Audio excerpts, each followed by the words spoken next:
Lucas capítulo 15,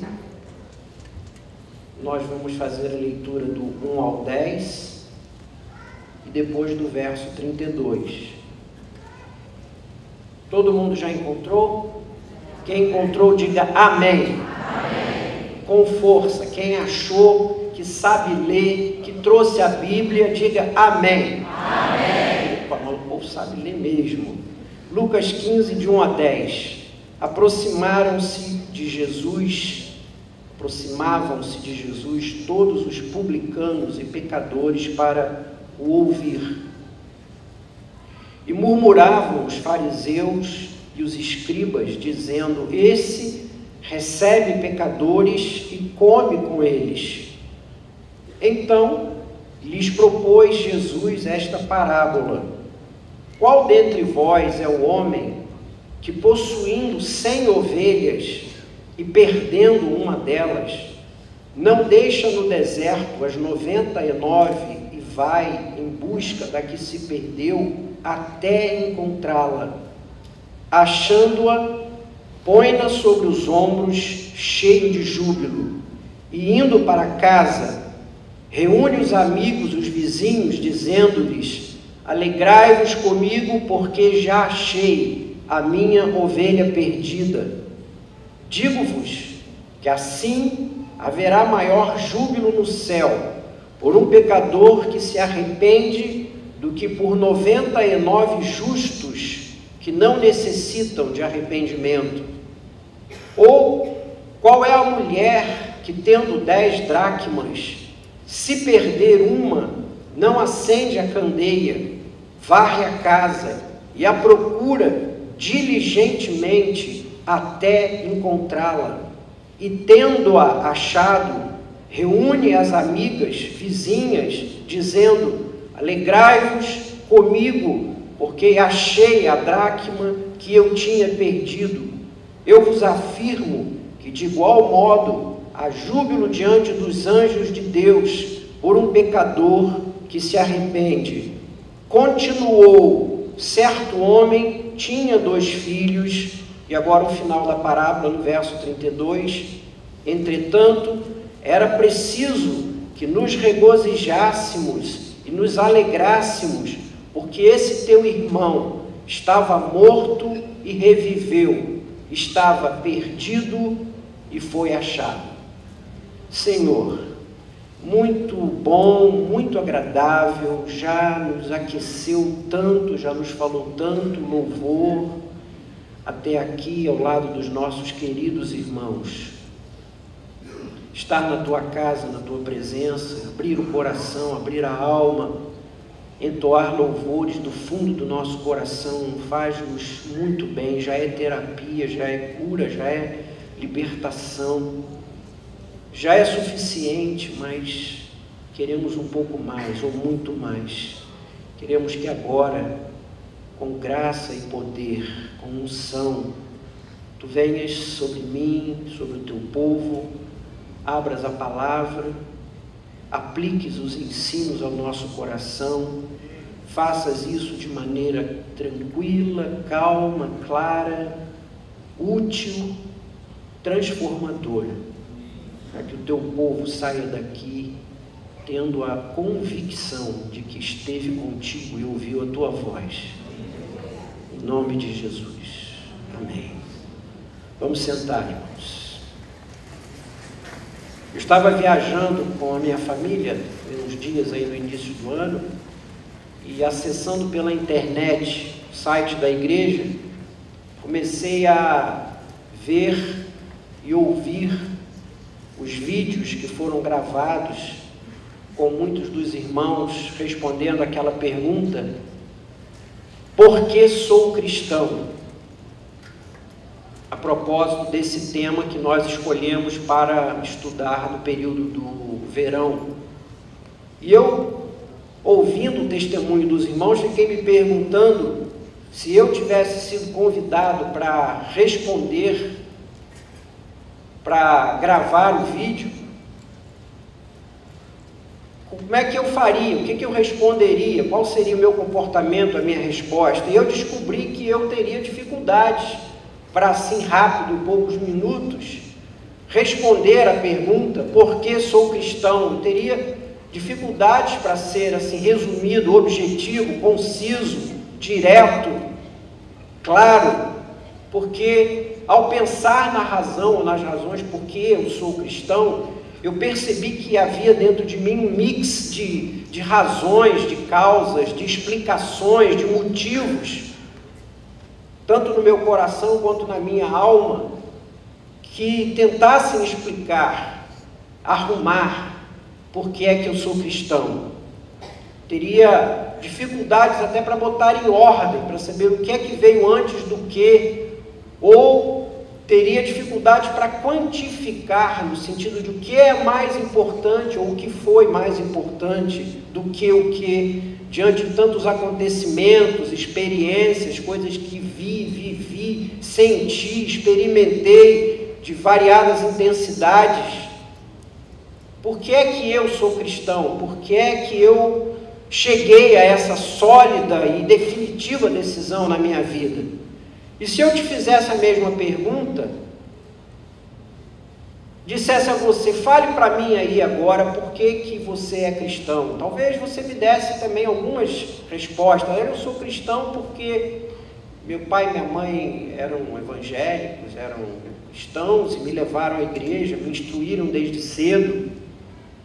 Eu fui aluno da escola dominical desde cedo, ainda sou, leio a Bíblia, estudo a Bíblia, isso foi me ensinando. Ou então você diria, alguém um dia me convidou, me levou à igreja e tem me discipulado, isso formou dentro de mim um novo caráter, um novo princípio, novas ideias, novos pensamentos, novas convicções. Ou talvez você dissesse, olha, eu passei por lutas, crises, provações, e isso fez com que eu chegasse a um ponto tal que não havia mais esperança para mim, chance, e aí encontrei Jesus, e Jesus me ajudou, Jesus resolveu, Jesus foi a minha resposta. Ou quem sabe você diria, eu tenho vindo à igreja, e aqui tenho ouvido as palavras, as mensagens, sinto que elas respondem às questões mais profundas da minha alma, as palavras, os louvores falam muito profundamente a mim, e então um dia eu aceitei Jesus no meu coração. Todas essas respostas são e podem ser verdade, mas elas na verdade são uma parte da verdade. A pergunta, por que sou cristão? Será que é importante? Seria importante você saber conhecer, saber construir melhor essa resposta, você conhecer melhor dentro de você, para saber explicar isso melhor, por que você é cristão. E aí, me lembrando de um texto de 1 de Pedro 3,15, que diz que devemos estar sempre preparados para responder a todo aquele que pedir a nós as razões da esperança que há em nós, me deu a certeza de que realmente nós precisamos saber arrumar, explicar, ter no coração, na mente, bem arrumadinho, bonitinho, as razões pelas quais eu e você somos cristãos. Foi por isso, principalmente por isso, que nós escolhemos estudar no verão esse livro do pastor John Stott, Por que Sou Cristão, porque ele apresenta aqui 7 capítulos, 7 razões, 7 motivos, para que nós sejamos ajudados a nos esclarecer, a arrumar, a construir, a fortalecer, a confirmar as convicções que hoje temos da nossa fé. Nesses capítulos em que ele vai apresentando esses argumentos sequenciados, nós conseguimos então arrumar bonitinho as razões pelas quais somos cristãos. Convidado pelos pastores a trazer a palavra nessa noite, eu então decidi fazer uma coisa, fazer uma síntese das 2 primeiras razões da palavra que o presbítero Marcos Simas estudou no domingo na escola dominical de manhã passado, e uma síntese, um resumo daquilo que o pastor Vanderlei falou hoje de manhã, a segunda aula. Portanto, agora à noite, fazer com vocês uma síntese, um resumo das duas primeiras razões pelas quais somos cristãos. Para aqueles que têm vindo à escola dominical, essa palavra vai apenas estabelecer, sedimentar, relembrar. Para aqueles que por alguma razão não têm vindo à escola dominical de manhã, espero que desperte, estimule, acorde, convença a você vir à escola dominical estudar esses temas durante esses 7 domingos. Por que é que eu sou cristão?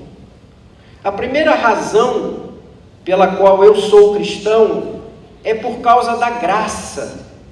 É porque o amor de Deus nos procura, nos caça, nos busca.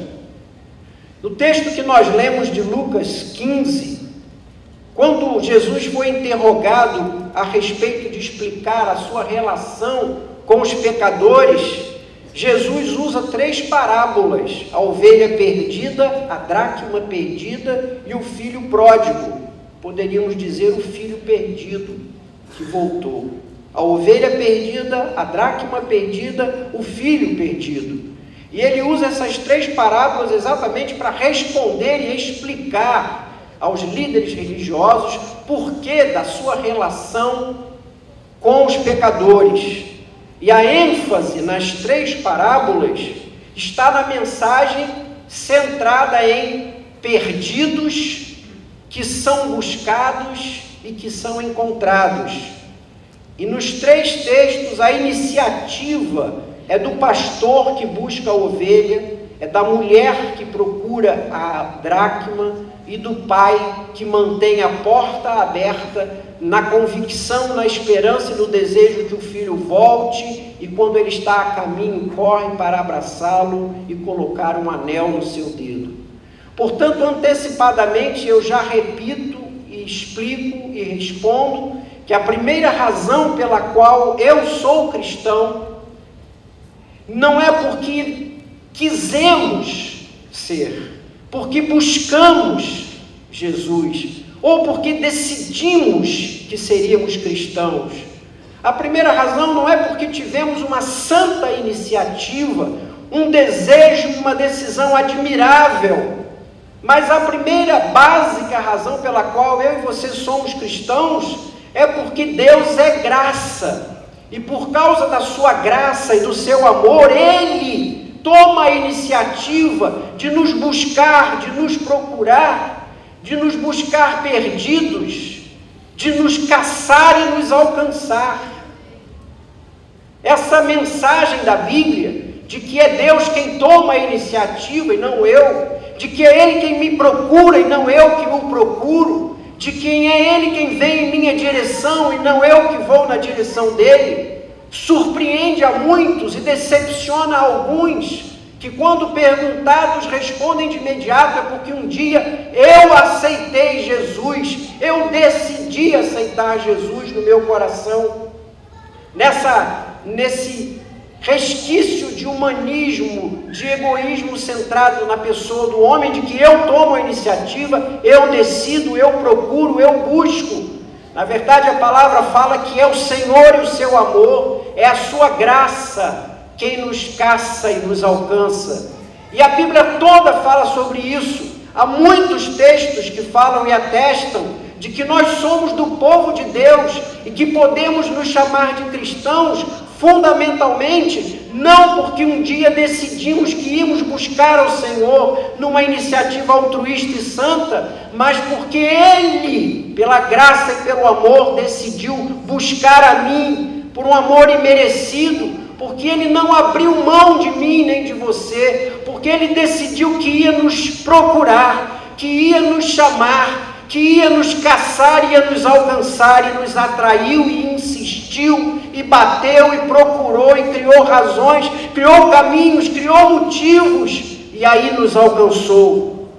Prova disso começa já lá no Gênesis. Marque aí Lucas 15, mas passa o seu dedinho lá para o livro de Gênesis, na primeira página, Gênesis 1, 2, 3.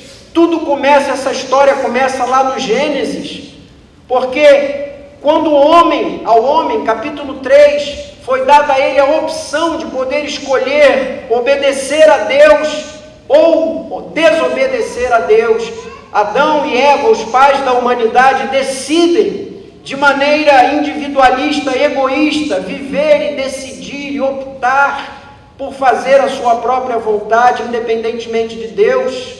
E assim eles tomaram essa decisão, e cada um de nós, até hoje, por herança, tomamos as mesmas decisões.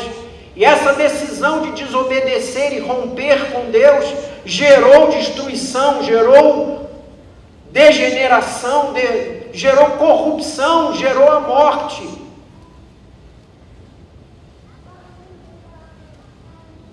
Mas Gênesis 3 nos diz que Deus, contudo, não abriu mão de nós. Que Deus não abriu mão do projeto chamado homem. Gênesis 3 nos diz que Ele toma a iniciativa. Deus toma a iniciativa e vai na direção de Adão e Eva. Olha que coisa linda, irmãos. Gênesis, no capítulo 3, olha aí para a sua Bíblia, Gênesis capítulo 3, vai até o verso 8, mostrando o pecado e as consequências do pecado de Adão e Eva. Mas a Bíblia não acaba aí. No versículo 9, diz assim: então o Senhor chamou ao homem. Veja como é que começa o verso 8. Então Deus chamou o homem, tomou a iniciativa, foi na direção do homem. Se você tem entendimento, e sei que tem, muito grande, vai concluir de imediato comigo que se Deus não fosse graça, se Deus não tivesse determinado que ia caçar o homem, que Deus não tivesse decidido que não ia abrir mão do projeto humanidade, se a Bíblia tivesse parado em Gênesis 3, versículo 7, versículo 8, a desgraça era completa. Sem graça, a Bíblia só ia ter 3 capítulos. Já pensaram numa Bíblia fininha, com só 3 capítulos? Se Deus não tivesse tomado a iniciativa de vir na direção do homem, caçá-lo, chamá-lo, nossa Bíblia só ia ter 3 capítulos. Mas a Bíblia é grossa do jeito que é, porque aqui está revelando quanto Deus é graça. Porque de Gênesis 3 até Apocalipse é a revelação da graça de um Deus que nos caça.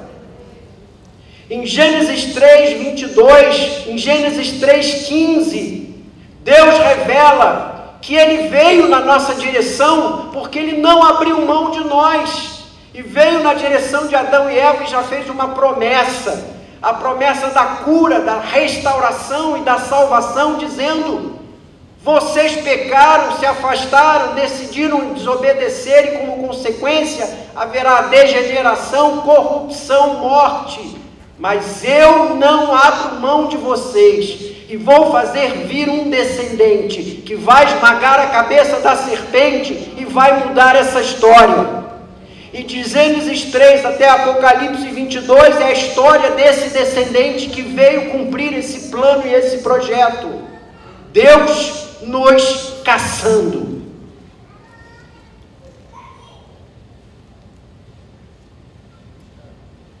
Todo o Antigo Testamento conta a história dessa promessa em desenvolvimento, conta a história desse plano de alguém que haveria de vir para morrer inocentemente, pagar o preço do pecado de Adão e Eva e do homem em geral, morrer.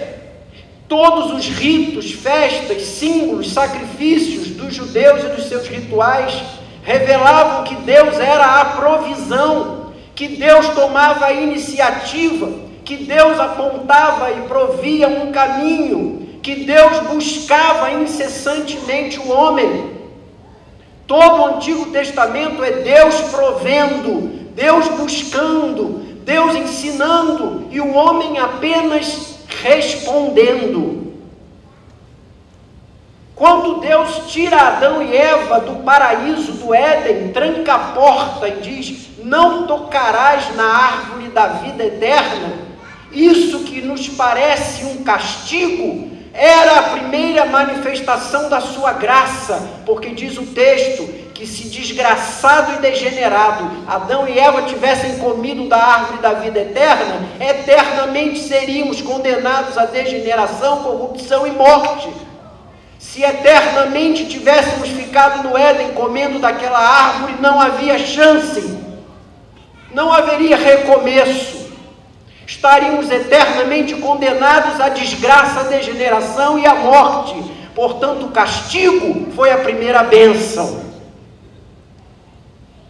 Quando o homem morre fisicamente, é castigo, mas é o primeiro passo para a restauração, porque quando morremos, podemos, decididos que fomos, entrar na vida eterna, em nova vida com o Pai. A morte física foi o sinal do castigo e foi o primeiro sinal da bênção e da restauração. Todo o Antigo Testamento conta Deus nos caçando. O Salmo 23, quando fala do pastor que anda pelo vale da sombra da morte, conclui lá no fim dizendo: certamente que a bondade e a misericórdia do Senhor me perseguirão todos os dias da minha vida. O Salmo 139 diz: para onde fugirei da tua presença? Se eu subo aos céus, lá estás. Se eu desço ao mais profundo abismo, lá estás também. Quando me sinto, como disse o pastor Josué hoje de manhã, um náufrago, quando a vida me parece ter deixado sozinho no meio de um mar, eu olho para a direita, para a esquerda, para cima e para baixo, não vejo nada. Quando me sinto um náufrago, quando me sinto alguém voando sobre o deserto do Saara, como disse o pastor Josué hoje de manhã, quando Deus permite que tenhamos essas sensações de abandono e solidão, nada mais é do que uma forma de Deus estar chamando, falando, apelando. Jesus deu testemunho, entrando agora no Novo Testamento, quando, estando na entrevista com Zaqueu, em Lucas 19:10, ele diz: o Filho do Homem veio para buscar e salvar o perdido. Paulo, o teólogo do Novo Testamento, é quem mais entende esse fato e essa verdade de que é Deus quem me busca e não sou eu quem busco a Deus. Quando ele, em Efésios, no capítulo 2, verso 1 a 10, você quer olhar aí? Efésios 2, de 1 a 10, ele teologiza e explica essa questão de que é Deus quem me busca e não sou eu quem o busco. Efésios 2, de 1 a 10, ele explica isso dizendo: Deus vos deu vida, estando vós mortos nos vossos delitos e pecados, nos quais andastes outrora, segundo o curso desse mundo, segundo o príncipe da potestade do ar, do espírito que agora atua nos filhos da desobediência, entre os quais também nós andamos outrora, manipulados que fomos pelas inclinações da nossa carne, fazendo a vontade da carne, dos pensamentos, éramos por isso filhos da ira.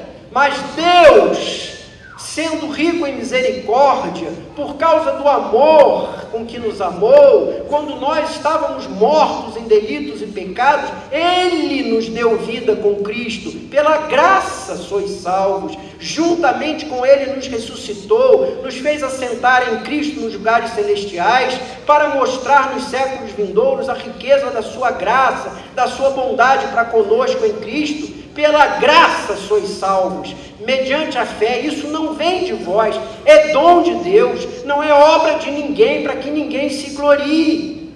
Paulo está dizendo que antes de chegarmos a Deus, estamos mortos em delitos e pecados. Em outras palavras, um morto não escolhe, um morto não decide, um morto não busca, um morto não procura. Quem nos busca, quem nos procura, quem vem atrás de nós, quem nos caça, quem nos alcança, é Deus. Em Romanos, no capítulo 3, verso 10 a 12, ele aprofunda essa teologia dizendo: não há quem busque a Deus, não há nenhum justo sequer, todos a uma se fizeram inúteis e injustos. E ainda no verso 17 de Romanos 3, ele diz: ninguém conhece o caminho da paz. Portanto, no dizer de Paulo, nós somos mortos. E quem é morto não escolhe, não decide, não busca. E se ainda crêssemos em zumbi, alguém que morto levanta, como alguns filmes de terror dos nossos dias nos mostram, Paulo diz: nem zumbi você poderia chegar a Deus, porque você é um zumbi injusto, ímpio e desconhece o caminho da paz. João, em 1 de João 4,19, afirma que nós só amamos a Jesus porque Ele nos amou primeiro. João diz que o amor que temos e manifestamos para com Deus é um amor reativo, porque Ele nos amou primeiro, e isso gera e provoca em nós uma reação de amor. E põe um fecho de ouro nisso, quando em Apocalipse, o mesmo João, capítulo 3, 20, ele diz que Jesus é aquele que está à porta, buscando, batendo: eis que estou à porta e bato, e se alguém ouvir e abrir, então entrarei e cearei com ele, e ele comigo. Portanto, toda a Bíblia afirma que a iniciativa, a busca, o passo, a decisão é de Deus em Cristo e não nossa na direção do Senhor. É Ele quem bate, é Ele quem insiste, e é por causa de que Ele insiste, batendo a nossa porta, das mais diferentes formas. Se eu ouvisse aqui 10 pessoas diferentes, haveria 10 testemunhos dizendo de que formas diferentes Deus bateu a sua porta, insistentemente, como te caçou, como te procurou, como criou meios, como criou situações, como permitiu tombos, como permitiu problemas, como permitiu situações constrangedoras, como te deixou passar momentos de grande alegria ou de grande tristeza, para que você enfim entendesse o seu grande amor, metesse a mão na fechadura e abrisse para Ele entrar na sua vida. Em primeiro lugar, eu sou cristão, é porque Deus é um bom pastor e vai caçar a ovelha perdida. Eu sou cristão porque Ele é a mulher zelosa que larga tudo, arrasta os móveis, varre tudo até achar a dracma perdida. Eu sou cristão porque Deus é um Pai que, tendo sido abandonado e traído por mim, no entanto manteve todo o tempo a porta aberta, o jantar preparado, roupas e anéis, e quando me viu na estrada, correu para me receber e me fazer uma grande festa. É por isso que eu sou cristão. Eu sou cristão não porque eu decidi por Cristo, eu sou cristão porque Cristo se decidiu por mim.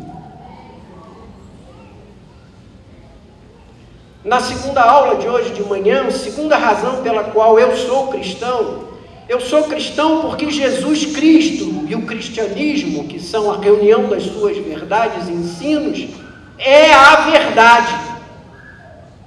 Eu sou cristão porque Jesus Cristo, o cristianismo, é a verdade. João 14, 6, você quer abrir aí comigo? João 14, 6. Verso 5, Tomé lhe pergunta: Senhor, não sabemos para onde vais, como é que vamos saber o caminho?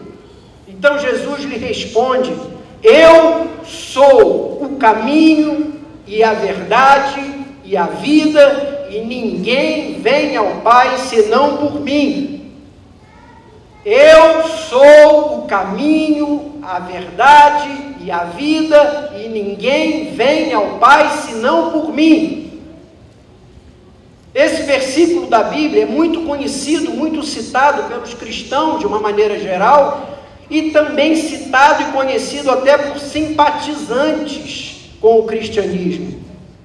No entanto, eu queria lhes dizer nessa noite que esse versículo é um dos versículos mais problemáticos da Bíblia, contundentes da Bíblia, exclusivos, esclarecedores das Escrituras. E eu queria que você agora guardasse os seus próximos 10 minutos de atenção e carinho para entender esse raciocínio. Esse texto, eu sou o caminho, a verdade e a vida, ninguém vem ao Pai senão por mim, traz pelo menos 4 conclusões aterradoras. Primeiro, Jesus diz assim: eu sou o caminho. Primeira coisa que nós entendemos nesse texto é que Jesus se apresenta como caminho para Deus. Ele está se apresentando não somente pelos seus ensinos, pelas suas palavras, pelos seus princípios, pelas suas máximas éticas de vida. Mais do que isso, ele está se apresentando pessoalmente como o caminho para Deus. Eu sou o caminho. Se você quer chegar a Deus, eu sou o caminho. É a primeira afirmação desse verso. A segunda afirmação que agrava isso é que ele diz eu, e onde ele diz eu, inclui-se os seus ensinos, os seus requisitos, não sou um caminho. Eu não sou uma alternativa dentre várias opções. Eu sou o único caminho. E quando Jesus diz que ele é o caminho, ele cria uma fenda enorme e intransponível. Porquanto ele diz que ele é o caminho, ele está claramente se isolando, se separando, dividindo, definindo e excluindo. Sou eu, só eu sou o caminho para Deus. Você quer chegar a Deus? Eu sou o caminho. Terceira coisa que aparece clara nesse texto é que ele não diz apenas que ele é o único caminho, ele diz eu sou a única verdade. E aqui estabelece um absoluto. Há uma verdade, e a verdade sou eu.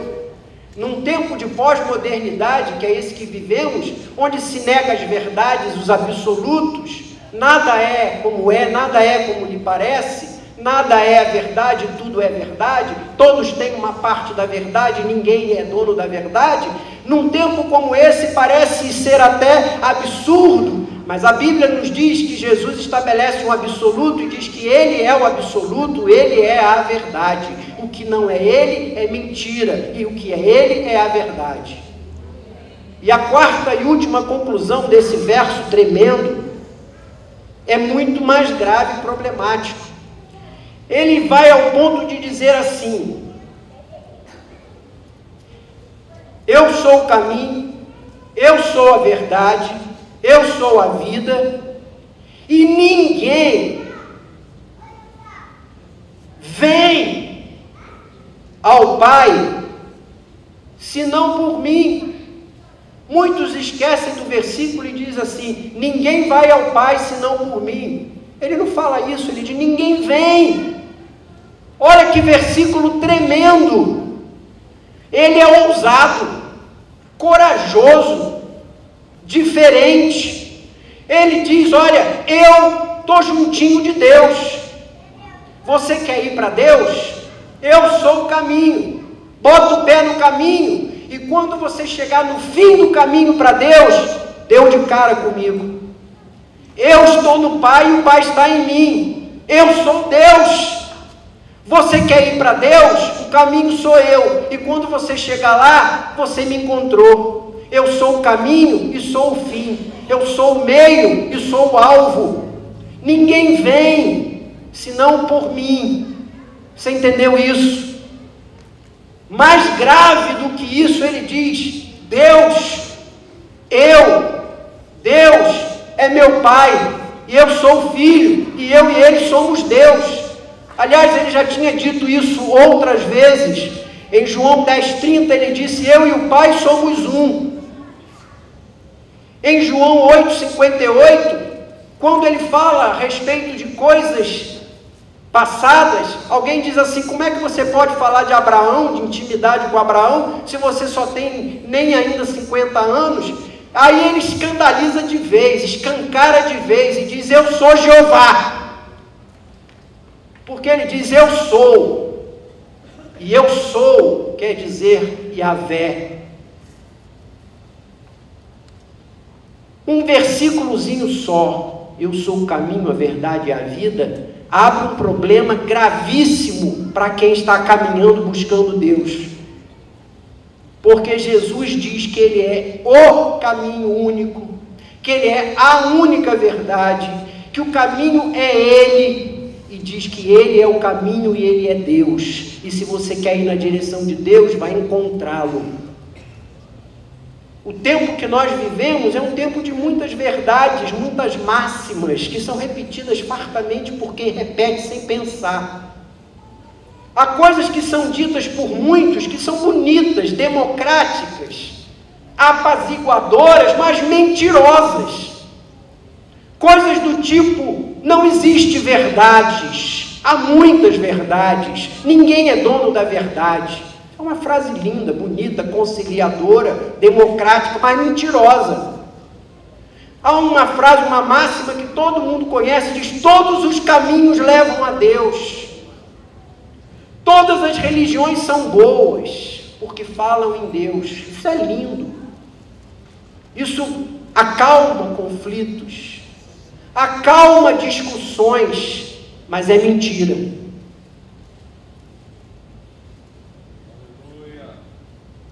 Importante é você ser cristão, sim. Religião é muito bonito, fé é uma coisa muito boa, fé faz bem a todo mundo, fé fortalece, fé dá esperança.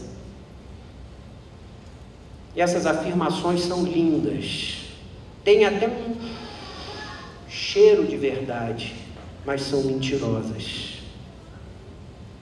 O que Jesus e o cristianismo absolutamente não é democrático quanto à fé. Cristianismo não faz parte de um mix opcional de religiões. O cristianismo não é mais um caminho alternativo em meio a muitos. O cristianismo não é conciliador e não parece com outras fés. O cristianismo não permite sincretismo, porque o centro, o único centro da mensagem do cristianismo é esse: Jesus é a verdade, o caminho. Se você entende isso e aceita isso, ou é Jesus ou é o resto. Não dá para juntar. Não dá para ser simpático com Jesus e o cristianismo e abraçar outras seitas, religiões, por mais lindas que sejam. Eu não estou dizendo que as religiões não são lindas, são lindas. Todas as religiões são lindas, falam coisas maravilhosas, têm caminhos floridíssimos, falam de bem, bondade, carinho, amor. Só tem um problema: são mentira e engano. E quando você gastou toda a sua vida caminhando nesse caminho, chegou lá no fim, você descobriu que caiu no buraco e é tarde demais. Porque quem entende Jesus Cristo, entende que Ele disse: eu sou o caminho, eu sou a verdade, eu sou o caminho que leva a Deus, eu sou eu. Ou é Cristo ou é ninguém. Se você aceita a mensagem de Cristo, não tem como conciliar outras mensagens. Ou o cristianismo é verdadeiro, e a sua verdade principal é de que só Jesus é Deus, só Jesus é o caminho, só Ele leva a Deus, ou o cristianismo é uma mentira, um engano. Ou Jesus Cristo foi um louco, um mentiroso, um falsário, porque passou a vida toda dizendo que Ele era o caminho, Ele era a verdade. Ora, ou Ele é verdadeiro, ou Ele é mentiroso. Não tem outras alternativas, só tem esses dois caminhos. Quem é cristão, quem decide-se por Jesus, faz isso porque crê que Ele é a verdade. verdade, o caminho. Não são os crentes que são exclusivistas, não são os crentes que se isolam, não são os crentes que dividem. É o Cristo a quem seguimos que isola, divide e exclui, quando ele diz: eu sou o caminho, a verdade. Ninguém vai chegar a Deus se não vier por mim. Tal como a maioria dos líderes religiosos e os princípios das demais lindas religiões, Jesus também teve como marca fundamental a humildade, o amor, a opção pelos pobres, pelos pequenos, pelos humildes, pelos sofredores, pelos pobres, pelos excluídos. Suas palavras, seus ensinos, suas demonstrações, seus sinais, seus prodígios, suas declarações sempre foram em favor dos pobres, dos humildes, dos pequenos, e isso fez de Cristo universalmente aceito, exemplarmente aceito, como referência em humildade, num panteão ao lado de muitos outros líderes religiosos que também pregaram e falaram de amor, opção pelos pobres, carinho e humildade. Mas há algo que o faz diferente, totalmente diferente, único. Comparativamente aos outros líderes religiosos, ele não apresentou os seus princípios como se os seus princípios e suas palavras fossem o caminho para a restauração, o caminho para a cura, o caminho para Deus. Ele se apresenta como ele pessoalmente, sua morte na cruz ser o caminho da salvação. Todos os líderes religiosos que existem, todas as religiões que existem, apresentam princípios, normas, ensinos, como meio de purificação, de limpeza, de crescimento, de engrandecimento, de restauração. O único que diz que é Ele, e não os seus princípios, o caminho, é Jesus. Ele que é o símbolo da humildade, ousadamente, diferentemente dos demais, todos os outros líderes, passou o tempo todo dizendo: eu sou a luz, quem não me segue anda em trevas, eu sou o pão, quem não se alimentar de mim morre de fome, eu sou a água da vida, quem beber de mim terá sua sede dessedentada pela eternidade, eu sou o justo juiz, eu vim julgar, eu vim salvar, eu sou o filho único de Deus, meu pai, meu aba, papaizinho, eu. E esse aparente paradoxo de um rei da humildade, que se apresenta como aquele que é o caminho, a verdade, a vida, a luz, o pão, a porta. Vinde a mim, todos vós que estáis cansados e oprimidos, vinde a mim, eu garanto, eu levo, eu trago, eu curo, eu liberto. Eu faço isso.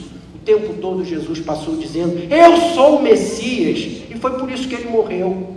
Morreu por afirmar de que ele era não mais um, ele era o Messias. Mentiroso, louco ou a verdade? Se mentiroso ou louco, qualquer uma dessas duas opções inviabiliza o cristianismo para ser seguido e obedecido. Se Jesus está enganado, consciente ou inconscientemente, se ele não é o único caminho, se ele não é Deus, se ele não é a verdade, ou ele é um mentiroso ou é um doido. Se ele é mentiroso ou se ele é doido, por um ou por outro, o cristianismo é uma balela, um engano, e nós estamos aqui perdendo o nosso tempo.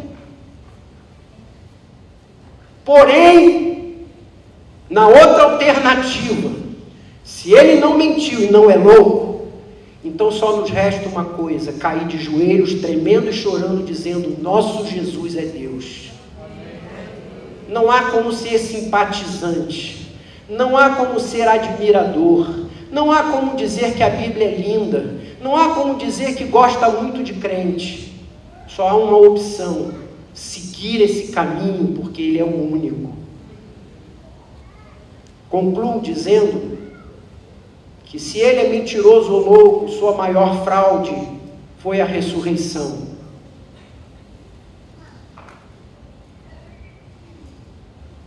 Se a ressurreição fosse uma mentira e uma fraude, e se alguém tivesse ao longo desses 2000 anos conseguido provar que Jesus Cristo não ressuscitou, o cristianismo já tinha acabado. E como tem tentado? como milhões e milhões de sábios, estudiosos, gênios têm tentado provar que Jesus Cristo não ressuscitou. Mas como até hoje não conseguiram, nunca vão conseguir, preferem se calar. E falam mal de Jesus, falam mal da igreja, falam mal até da cruz. Mas ninguém gosta de falar da ressurreição, porque ela é nevrálgica. Se Ele ressuscitou, então não é vã a nossa fé. Todos os líderes religiosos do mundo têm um túmulo, têm ossos, estão lá para ser reverenciados. O único túmulo vazio é o do nosso Deus, porque Ele ressuscitou, provando e comprovando que o que Ele disse é verdade. Eu sou cristão porque Jesus Cristo é a verdade. O cristianismo é a verdade e não me admite nenhuma outra alternativa senão viver aos pés do Senhor. Vamos orar, irmãos, ficar de pé.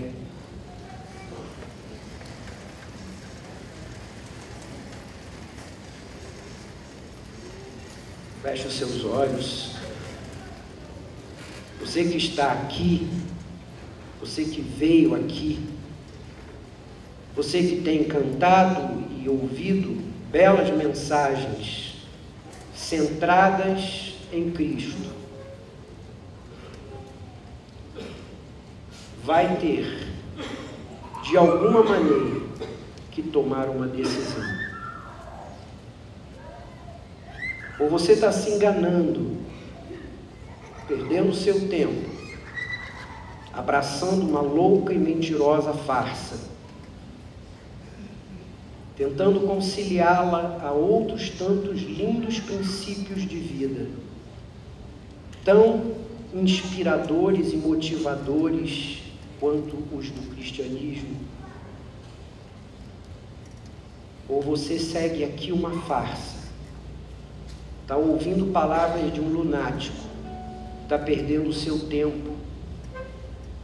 Ou então, meu querido, meu irmão, você está ouvindo a palavra de Deus. Ele é Deus. Ele é o caminho. Só Ele é o caminho. Não há outro caminho. Não há outra opção. Não há outra salvação. Não há outra verdade. E você precisa decidir conscientemente se você quer ou não quer seguir a Jesus. Eu quero orar nessa noite, convidando você que está aqui, que ouviu e entendeu essa mensagem e a palavra de Deus. Se você quer nessa noite confirmar que entendeu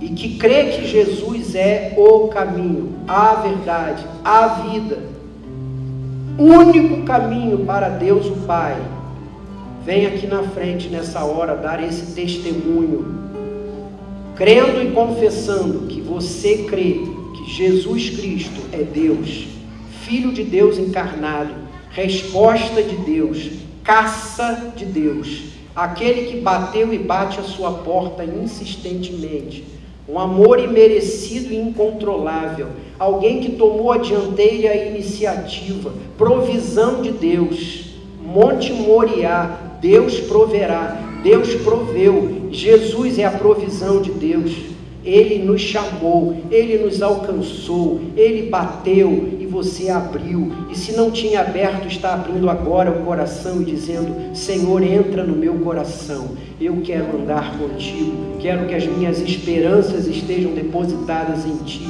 quero que os meus sonhos, os meus alvos, os meus projetos estejam depositados em Ti. Eu quero chegar a Deus e quero chegar por Jesus. Quero abrir mão de outros lindos caminhos, floridos e belos, cheirosos e atraentes, em prol de apenas agradar, abraçar o caminho da verdade. Jesus Cristo, a verdade. Se você quer isso, então sai do seu lugar, vem aqui na frente e eu quero orar por você.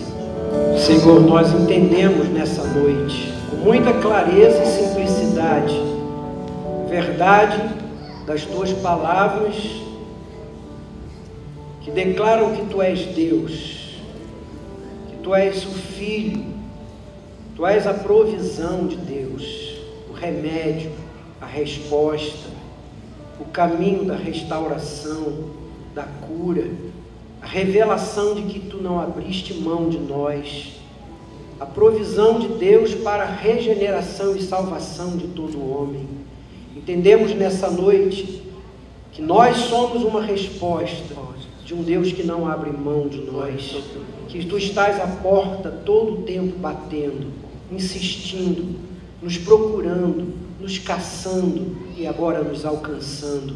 Nessa hora dizemos, nós abrimos o nosso coração, como resposta ao teu amor, dizemos que te amamos também, que em arrependimento e fé entregamos as nossas vidas nas tuas mãos, dizendo, vem ser o nosso Deus, toma a nossa vida nas tuas mãos. Queremos andar e pôr os nossos pés nesse caminho e não sair dele em nenhum momento. Queremos andar na direção de Deus, queremos tomar posse de tudo que Deus tem para nós, queremos experimentar tudo que Deus tem para mim, queremos tomar posse das graças, bênçãos, vitórias, experiências, tudo que Deus preparou para a minha vida.